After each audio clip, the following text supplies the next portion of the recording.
মুহররম সফর রবিউল আউয়াল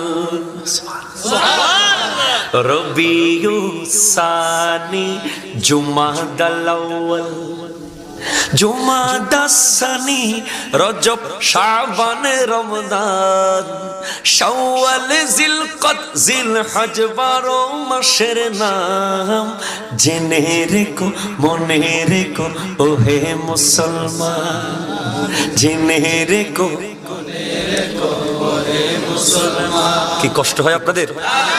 খুব ভালো লাগছে না শুনতে? যদি বলি জানুয়ারি ফেব্রুয়ারি মনে হচ্ছে কি মাইতেছে, ইটা মাইতেছে, ইটা লাগে, ঠিক কিনা বলেন?